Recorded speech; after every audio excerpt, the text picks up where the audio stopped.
blessings upon our final messenger, sallallahu alayhi wa sallam.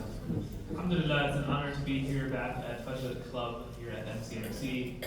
And my goal today is, inshallah, just to go through one conversation that takes place in the Quran. I know the last couple of times I've been here, I took on projects that were a little bit more ambitious than anything normally to be done in like a 30, 40-minute lecture. The first couple of months ago, actually a year ago, subhanAllah, at this point, we had talked about Muslim history, understanding a brief survey of Muslim history of how Muslims respond to attacks from the outside, whether they be the Crusades or the Mongols. The last time I was here, we focused on particularly storytelling in the Quran, and how Allah SWT is the best of storytellers.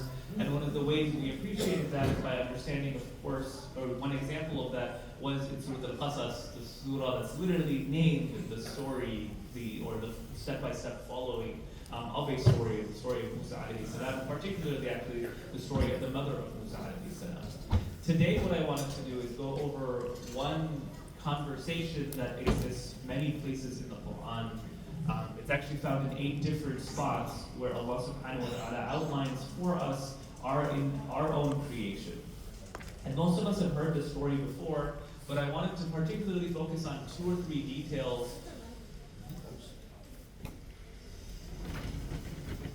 As the table gets bigger, the gathering gets more blessed, inshallah.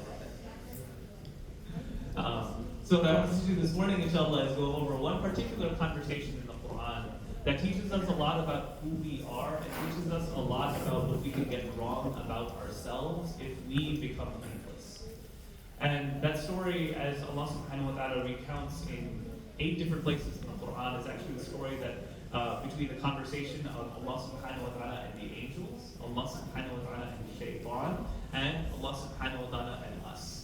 And this particular retelling of this story will be taking place in Surah Al-Sad, the 38th chapter of the Quran, towards the end of that surah actually. And it's a surah that has so many stories that are found within it. It begins with the story of Dawood and Sulaiman, and to talk about Ayyub alayhi salam, and to talk about Rahim alayhi salam. So it's got a lot of prophets that have built up until this moment comes in which Allah subhanahu wa ta'ala says, to summarize all of it, here's the story of your creation. In which Allah subhanahu wa ta'ala says, and most of us have heard this, إِذْ قَالَ رَبُّكَ لِلْمَلَائِكَةِ. Allah subhanahu wa ta'ala says to the angels. My goal today is only to go through 4 or 5 ayats, so I want to really particularly pay attention when things are said. Of course, because these are the words of Allah subhanahu wa ta'ala. But if I ever had to ask any of you, what is the purpose of Allah subhanahu wa ta'ala mentioning angels? Why mention these unseen creation of Allah subhanahu wa ta'ala? What does that do for us? And most of us have this belief that, of course, the angels are part of the belief system of a Muslim. There are actually 6 articles of faith that a believer is supposed to have. آمنت بالله وملائكته وكتبه ورسله واليوم الآخر والقدر. So we have this idea that we have different belief systems that take place in this book. But what's the point of believing in something like the angels?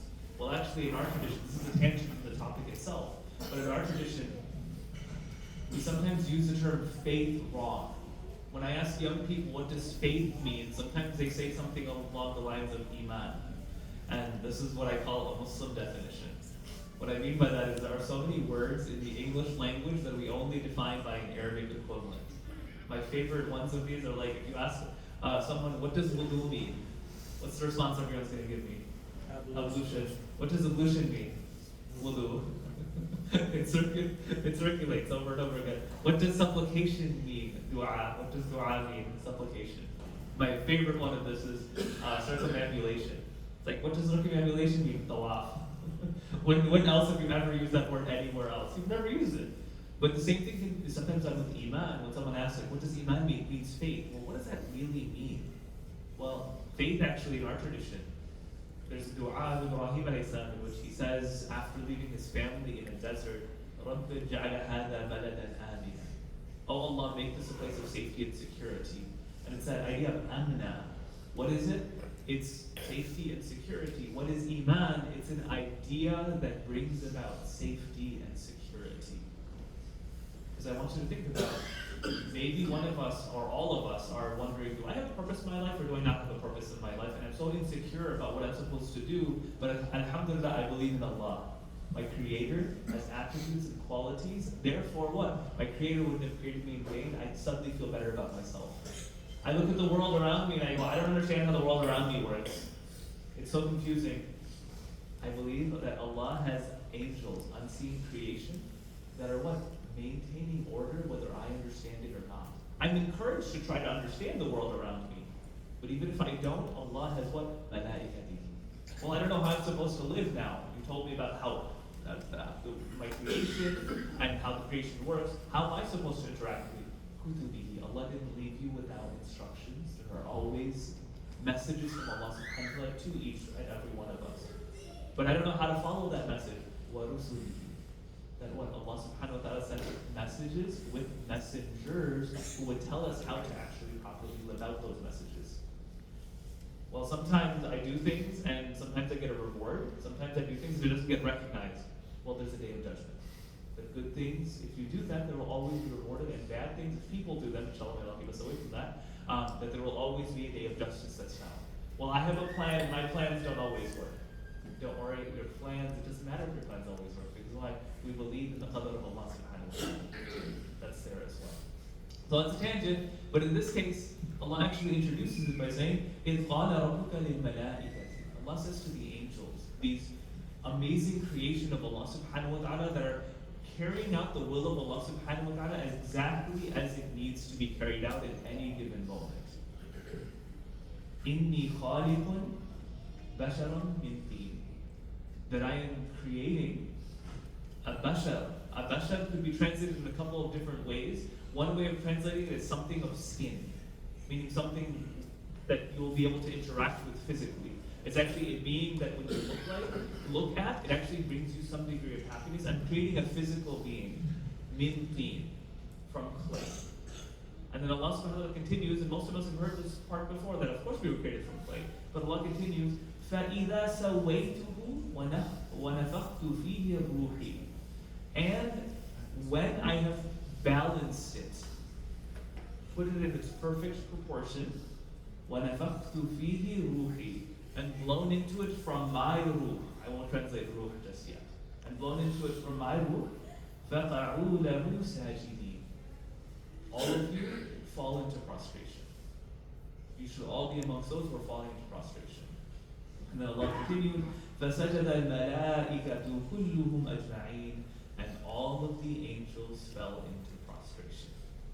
إِلَّا إِبْلِيسَ اسْتَكْبَرَ وَكَانَ مِنَ الْكَافِرِينَ. Except for Iblis, except for Shaitan, he was amongst those who was arrogant. قَالَ يَا إِبْلِيسُ. Allah says to Iblis, مَا مَنَعَكَ أَن تَسْجُدَ. Why did you not bow down? لِمَا خَلَقْتُ بِيَدَيَّ. What I have created from my own hands. أَسْتَكْبَرَ أَن كُنْتَ مِنَ الْعَالِينَ. Were you arrogant or were you already thinking of yourself as superior? قَالَ أَنَا خَيْرٌ مِنْ خَلَقْتَنِي مِنْ نَارٍ وَخَلَقْتَهُ مِنْ طِينٍ. I am better than him. You created him from fire and you created me from clay. قَالَ فَخْرُجْ مِنْهَا فَإِنَّكَ رَجِيمٌ. Allah responds, get out from this, for indeed you are expelled. May Allah save us for being expelled. And it sounds like someone got expelled from Apple Music. Okay.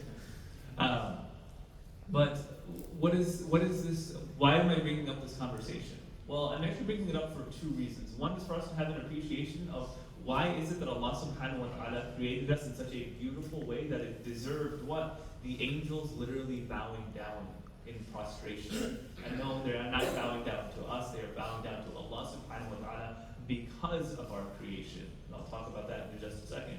But then the other side is, what is Shaitan's goal to us? And I'll foreshadow and give you the crux of it right now. When Allah subhanahu wa ta'ala talked about us, Allah said three things. Does anyone remember what those three things are? That I'm creating a bashar from what? From teen, from clay, right? What is second? So way to that we were balanced. And what was number three? وَنَفْتَخْتُ فِيهِ مِنَ الرُّوحِ. And that I blew into it from my own ruh. Make sense? I want you to remember these three things over and over again. Why? Because we'll build up to what does that mean to you and I, and why do we need to appreciate that? But those are the three things Allah mentioned. What did Shaitan mention about us? Does he say anything about us being sawaytuhu? Of us being balanced? Does he say anything about us being given some degree of a soul? Does Shaitan say that to us? What does he want you to think you and I are? We're just clay. That's all we are. That's going to be the second point we built up to. Because that's the goal of Shaitan. And the last point is if we want to live up to what we're supposed to be doing, how should we behave? We should not behave as if we are just made of clay. We should understand that that requires a degree of us balancing ourselves and us doing what? Living up to this idea that we have something out of this world that is actually within us as well. So we'll build up to those 3 points, inshallah, but I'll start from the very beginning, which is Allah subhanahu wa ta'ala first tells us that we are from deen. We all can appreciate that. It's this idea that we all have physical bodies, we feel it. Some of us are older, I can hear people coughing, that like this physical body requires quite a bit of maintenance from time to time. And it starts leaving us at certain times as well. Those of you who woke up this morning with back pain or anything like that, we also can appreciate that. But it's a physical body that we have.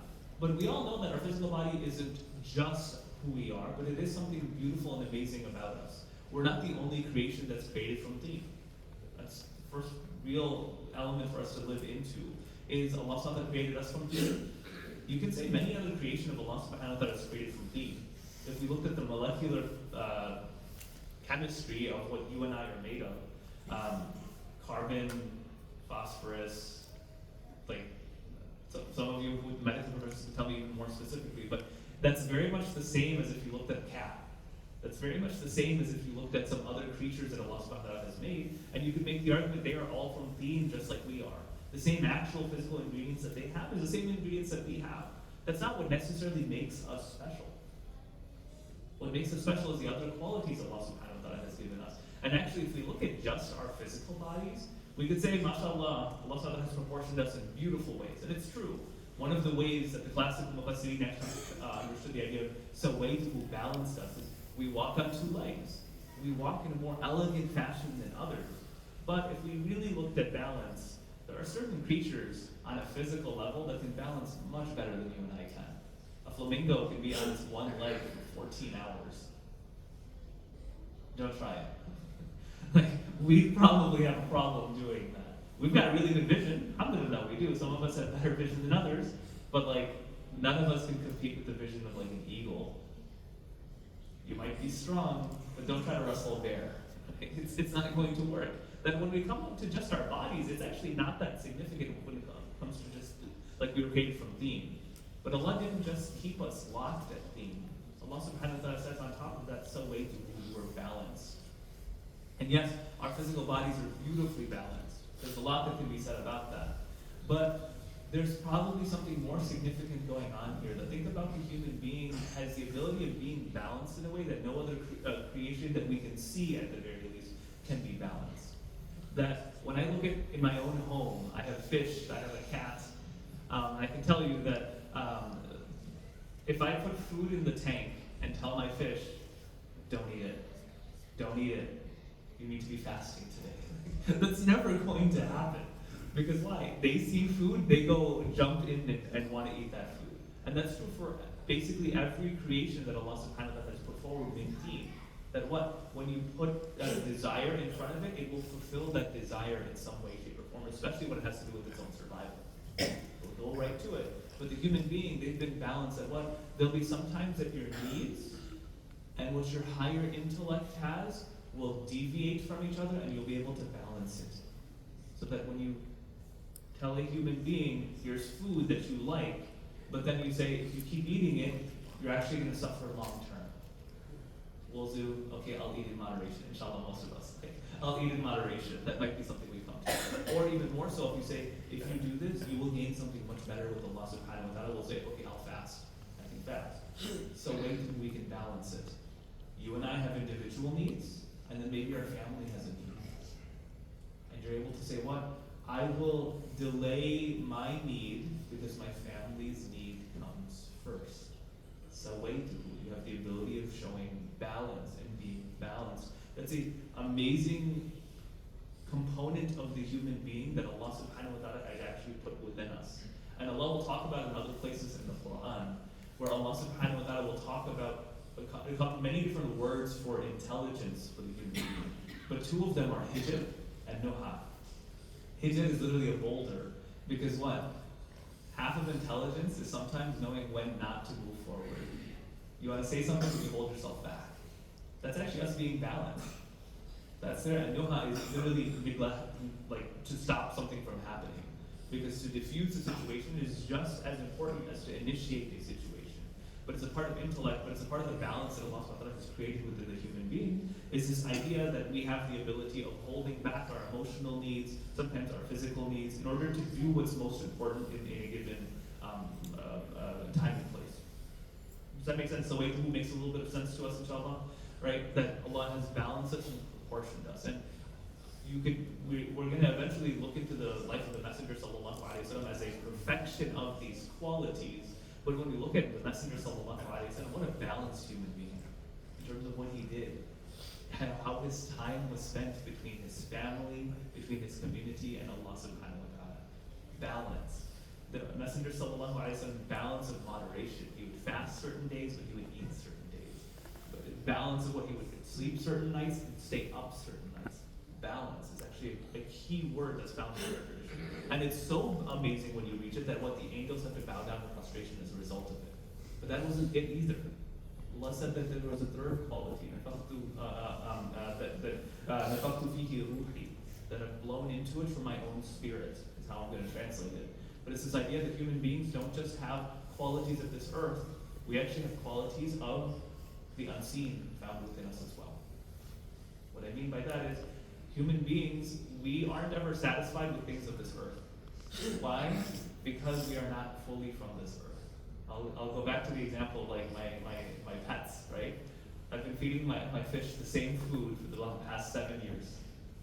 They've never once told me after I fed them, can you change the brand, please? Because I'm getting sick of this. They never do that. Why? Because that's not how they were created.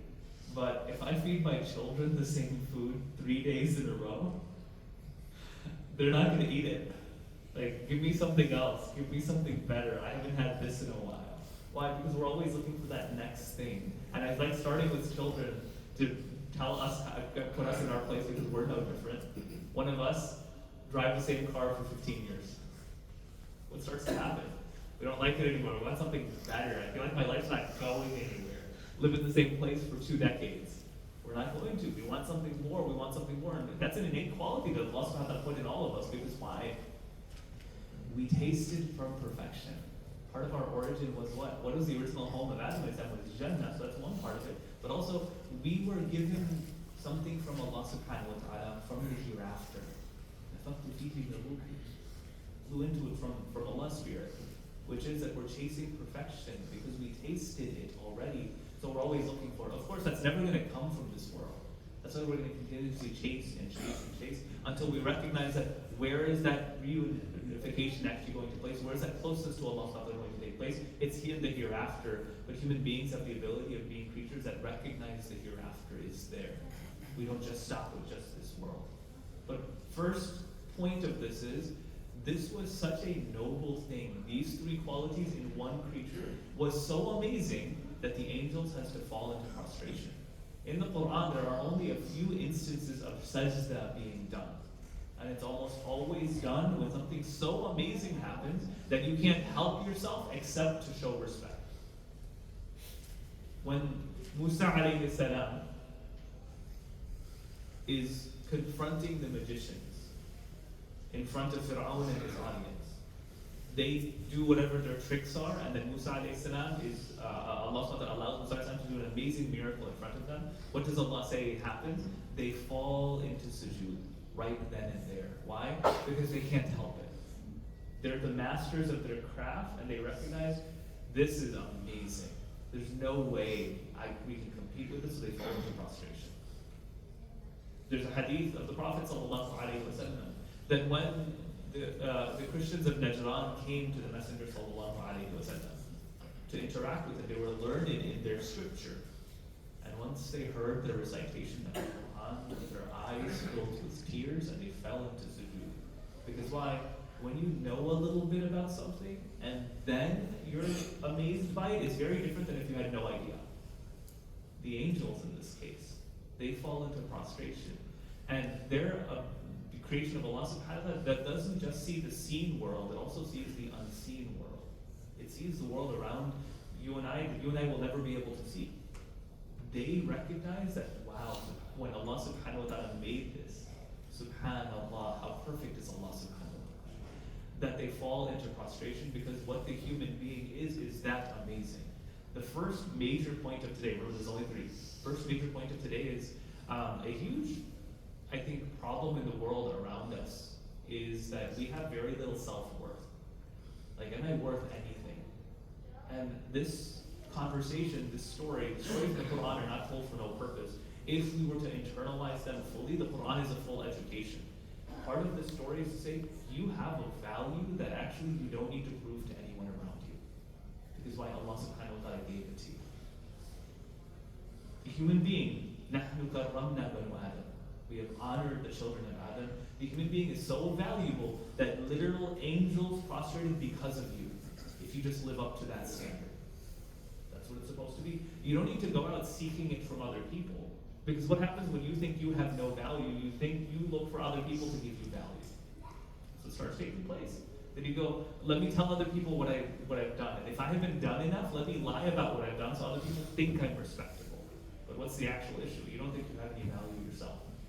But first major point is Allah has given you so much value that the angels prostrate because of you. And I'm going to say, we can translate li, sadly, from other places in the Quran, that they're not prostrating to Adam necessarily, but because of Adam. Because who are they actually prostrating to? It's Allah subhanahu wa ta'ala. Because we didn't create ourselves. Who created us? Allah created us. So they're prostrating to Allah subhanahu wa ta'ala, essentially, even if the direction might be towards us or because of us, however we want to translate that. But I want us to fully internalize and appreciate that that's where our value comes from. Because it's a huge cause for distress that can take place. I work, alhamdulillah, as a counselor, as a chaplain with Rutgers, and one of the things I can tell you is when people don't feel valued, it takes a huge toll on the decisions that they can make moving forward. There might be a young person who thinks, I'm such a burden to my family.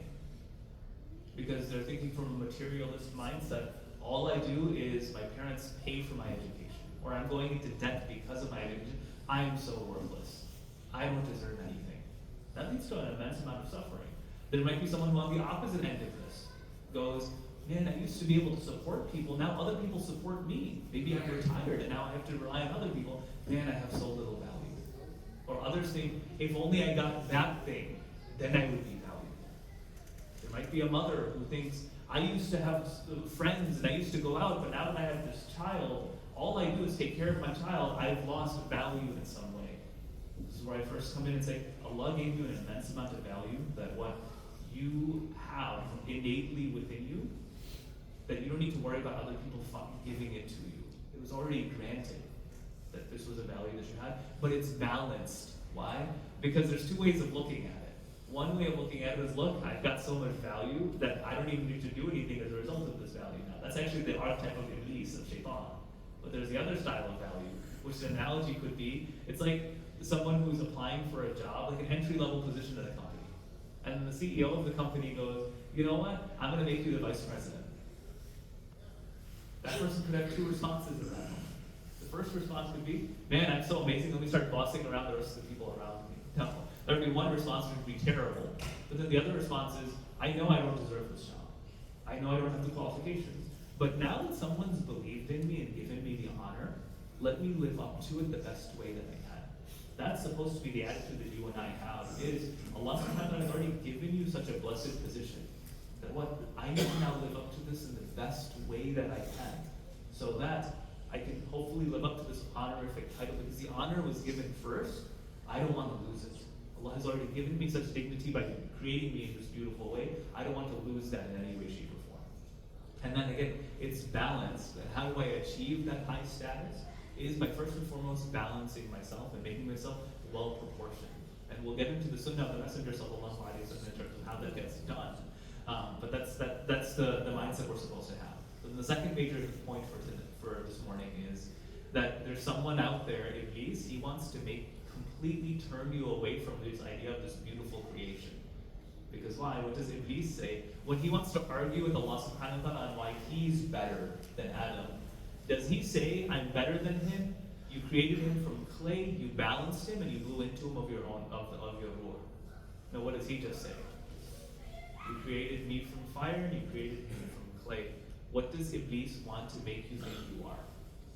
He wants to make you think you are just an evolved animal. That's what Iblis wants. Because isn't that where the world is unfortunately heading? Saying that the human being is reduced to what? You're just an animal, just like those other animals, you're just a more advanced version of it. That's all you are. That's what Iblis wants you to think. That's not what Allah told you you were. Allah told you that you were an amazing creation of Allah SWT. Yes, you have a physical body, but it's a body that's capable of more things than the other physical bodies that exist on this planet. And that what? Not only does it stop there, it has a ruh in it. It has a spirit that's given from Allah SWT that will outlast this dunya. That's who you actually are, but Iblis wants to make you think all you are is a series of chemical interactions. That's all you amount to, that's all you will ever amount to. That's Iblis' perspective on this. And my second point for this is that's what Iblis wants to do, and unfortunately sometimes we fall into that narrative as well, where we show people value only when they do something materially good for us. We think of ourselves as valuable only when we do something of material value to ourselves. The story literally tells us the opposite, that material components is 1/3 of your creation, it is not the entirety of it. That's the second point for today is Iblis wants to do what? Wants to make you think that you are unworthy. Versus the opposite of this will be the Messenger sallallahu alaihi wasallam, in which one of the most amazing sunnah of the Prophet sallallahu alaihi wasallam is that he would make people feel valued by interacting with them. And sometimes point out a quality or a characteristic that they have that they weren't even appreciating about themselves. Because he's doing what? Raising the dignity of the human being. Because the human being was made in such a dignified fashion that literally the angels, ajma'een, all prostrated as a result of it. And what that comes down to on a smaller level will be things like this. There's actually a very beautiful narration of the Prophet ﷺ that he's in his masjid, and there's almost no one present. And a man walks in, and the Messenger ﷺ starts moving and scooting over, like making space for him. And the man says to the Messenger ﷺ, Ya Rasulullah, there's plenty of space. You don't need to move, there's plenty of space. And the Prophet ﷺ responds, it's not befitting for a Muslim to enter into a space that the other Muslims don't recognize them. And that sounds so simple, but it's so significant. How many times have you and I walked into a room and nothing changed as a result of being there? You could have been there or you weren't there, and no one changed. No one even glanced your way to acknowledge that you were there. Simple sunnah. It has a huge consequence because what is it doing? It's honoring a person. Messenger sallallahu alaihi wasallam, another specific example of this is he's in the marketplace and he sees this companion whose name is Zahir. It's a very famous incident, but the Messenger sallallahu alaihi wasallam sneaks up behind him and embraces him, hugs him, and covers his eyes. And Zahir, of course, starts like squirming and moving around because someone's basically tackled him. The Prophet sallallahu alaihi wasallam then starts speaking. Who wants to purchase the slave? Who wants to purchase the slave? They're referring to, of course, the slave of Allah subhanahu wa ta'ala. And Zahir, when he recognizes that it's actually the Prophet ﷺ, he stops moving. Because how many of us what would we give to be embraced by the Prophet ﷺ, like hugged by the Prophet ﷺ like that? But anyway, he's in this state. And then Zahir suddenly says to the Prophet ﷺ, as the Prophet ﷺ is like joking around with him, says, Ya Rasulullah, no one will purchase me, or you'll only get a small sum. Because he didn't think he was very valuable. And the Messenger sallallahu alaihi wasallam responds, but you are valuable in the eyes of Allah. You are valuable to Allah. And Zahir would be the one who narrates this narration because it's a mark of pride for him the rest of his life. The Messenger sallallahu alaihi wasallam made him feel valued in that moment. This idea of like giving value to those around us is actually one of the sunnah of the Messenger sallallahu alaihi wasallam because it's the opposite of what Shaitan wants to do. Shaitan wants to make you think you have no value, and unless you do material things, that's how you'll be valuable. Rasulullah sallallahu sunnah was to give the inherent value and attention to each and every person that he interacts with. That's why we even have things like when you speak to someone, he would speak to someone, he would turn to them completely. To what? I'm not distracted, I'm not looking at you through a screen, or just once I have a quick pause from something, then I'll go look at you. Give them full attention, turn towards them fully. When he would eat, he would share his food. All of these have that same kind of quality of what? Giving dignity back to the human being. That's inherently there for you. You don't need to prove it. It's just given. But the last point of this, I'll say, is the Messenger sallallahu alaihi wasallam. This doesn't mean that just now be someone that everyone competes for your attention, because that's what this could quickly turn into. And I can tell you that as someone who works with young people often, there is this relationship that some of us unhealthily create with our children or with our parents, which is what? That we're always trying to impress them. We always want to embark in this way of like, do something or say something that's going to make me impressed. And that could become a problem. That what? I only go and talk to my dad when I've done something good. I only go and talk to my mom when I've done something good. And if I get their approval, then I'll be happy. And if I don't get their approval, I'll be sad. And I was touching on a kind of controversial topic, but that shouldn't be actually our relationship with our children. Why? Because they shouldn't be just seeking our validation or approval. I said, yes, give them validation, give them approval, give them self-worth, but where should they be getting their actual self-worth from? Is actually, it might start with maybe you, but it needs to very quickly be connected to Allah subhanahu wa ta'ala. There's a very interesting narration of the Messenger sallallahu alaihi wasallam that takes place in the last year of his life on earth, in which our Messenger sallallahu alaihi wasallam goes up to his daughter Fatima radhiyallahu anha. And when he goes to Fatima radhiyallahu anha, he says to her, Ya Fatima uhibbuki, oh Fatima, I love you. And of course, this is an amazing statement, that this is something that parents should say to their children. The Messenger sallallahu alaihi wasallam was not shy in telling those that he loved them. To the point where actually there was even an incident in which a companion was with another companion, and the Prophet ﷺ could see that they were very happy together. So when he saw one of them, he said, have you told so-and-so that you love them? And the companion said, no. He said, go tell them. Go inform them that you love them. Because it's sunnah of the Messenger ﷺ to actually express your feelings. When it's time to express your feeling, express your feeling. But in this case, he's expressing it to his daughter. And the Prophet ﷺ and Fatima had a special relationship. And of course, because most of us are familiar with the seerah, the biography of the Messenger sallallahu alaihi wasallam, that the Messenger sallallahu alaihi wasallam had 6 or 7 children, and he buried all of them except for Fatima radhiyallahu anha. She's the one child who outlived him.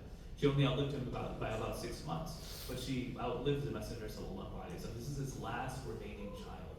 And I just have to pause right there to say, we also want to prevent, safeguard us and safeguard us from ever experiencing pain like this. But when you think about someone losing a single child, someone with a background in psychology, I can tell you, the most painful experience that a human being can experience is losing a child. And there's simple ways that we can even appreciate and understand that in language. What do you call someone who loses their parents? What do we call them? Orphan. What do we call someone who loses a spouse? A widow or a widower. What do you call someone who loses a child?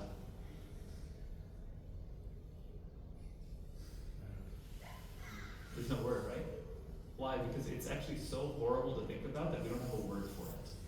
The Messenger sallallahu alaihi wasallam lost 6 out of his 7 children. He buried them with his own 2 hands. Yet he was the most complete and beautiful human beings. It didn't break him in any way, shape, or form. But anyway, he's with his last remaining child, Fatima radhiyallahu anha, and he goes up to her and says, "Uhibbuki, I love you." And of course, there's this beautiful greeting that's back and forth. Some of the sunnah, anytime the Prophet returned to Medina, the first place he would go was to his daughter's house. And before he ever left Medina, the last place he would go is his daughter's house. This is the sunnah of the Messenger sallallahu alaihi wasallam. If she walked into a space, he didn't stand up for anyone getting up. He didn't stand up when like a dignitary or a tribe leader or someone would come in. That person would just come and join the circle. But when Fatima radhiyallahu anha would enter into a space, the the Messenger ﷺ would stand up and he would actually interact with her, make sure that she had everything that she needed, and then sit down with her. He had a special relationship. And this just goes to also, so fathers and daughters need to have a special relationship with each other. But then he tells her, after telling her that he loves her, and she knows this by his actions, there will come a day in which your father will not be able to stand to intercede on your behalf. You will have to stand before Allah subhanahu wa ta'ala. Ya Fatima bint Muhammad, Fatima the daughter of Muhammad, there will come a day when she will stand before Allah subhanahu wa ta'ala, and your father will not be able to help you. What is he doing? He's establishing that she has a lot of worth, she means the world to him. But who should she actually be getting validation from? It's Allah subhanahu wa ta'ala. Because who is she going to stand in front of one day? Allah subhanahu wa ta'ala. That to remove their sense of worth from our sense of approval. It might start there, but it can't end there. That we need to eventually make this transition happen, and that takes humility to recognize. Because remember I said there's a balanced approach to this. I'm everything, I don't need anything. I'm in the counseling field, so there's a lot of self-help books out there that talk about all like your higher self, get to this amazing state. But it starts turning into self-worship. We don't have self-worship. We have what? No, we worship Allah subhanahu wa ta'ala, and Allah has given you and me dignity. I can't take that away from someone. I can't take that first and foremost away from myself or to other people, and I shouldn't be the reason people feel self-worth. That might be where it comes from, but I eventually want to attach it to what? Their relationship with Allah subhanahu wa ta'ala. That's how a person has true balance in their life. That they have this beautiful understanding that my worth comes from Allah subhanahu wa ta'ala, no one can take that away from me, and I need to live up to that trust that Allah subhanahu wa ta'ala has already given. There are certain times in life in which you do a lot of things and then you get honor as a result of it. Allah subhanahu wa ta'ala already created you in an honored way. You need to just not lose it in the eyes of Allah subhanahu wa ta'ala as a result of it. But as the ayah finishes, and I'll close off with this, but of course after Iblis says this to Allah subhanahu wa ta'ala, the response of Allah subhanahu wa ta'ala is that his actual thing doesn't need to be acknowledged. Iblis says, قَالَ أَنَا خَيْرٌ مِّنْ خَلَقْتَنِي مِنْ نَارٍ وَخَلَقْتَهُ مِنْ طِينٍ. Created from fire, he's created from clay. Allah subhanahu wa ta'ala's response is, قَالَ فَخْرُجْ مِنْهَا فَإِنَّكَ رَجِيمٌ. Get out from here, because why? You're one of the rejected ones. Rejected from what? Jannah. One of the quickest ways of getting yourself rejected from Jannah is to reduce yourself to just what I'm materially made of. If that's the state we're going to be in, and that's the state we're going to promote to others around us, we have to be very cautious. We instead want to be the opposite, which is what? Value for the potential that you and I have for each other, which has a potential so high that Allah's angels in totality prostrate as a result of it. I want us to appreciate that. What are the other consequences of this is that the human being is never without hope. Because why? You have no idea, you might be sitting next to, it doesn't matter what someone did, but they might be an inhabitant of Jannah. And if I close the door for them, who closed the door on all of humanity? Iblis did. I don't want to be that. I want to be the one who is the opposite. Where the Messenger sallallahu alaihi wasallam, one of the things that Allah says about him is, he was so, he might kill himself out of grief of what? Trying to teach other people the message. Because he knows what they are capable of, the potential of the human being. When they are on guidance, they can do such great things. So when he interacted with people, he tried to bring out their best potential in every way, shape, or form. That's the sunnah that we want to follow. That no matter how many times we mess up or people mess up around us, we have the potential of being what? An inhabitant of Jannah, one of the best creation that Allah SWT has created. Live like you can get there, and also treat other people like you can get there. That's some of the consequences that you get from this one conversation.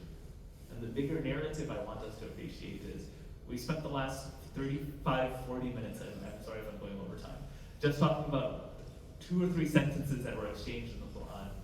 Every story in the Quran has a world-building, world-forming perspective behind it.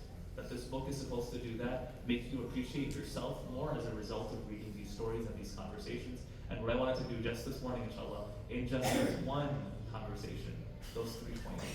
You were created in an amazingly beautiful way. You don't need outside sources to give you dignity. Allah has already given it to you. So live in a dignified manner. Allah created you, so you are dignified.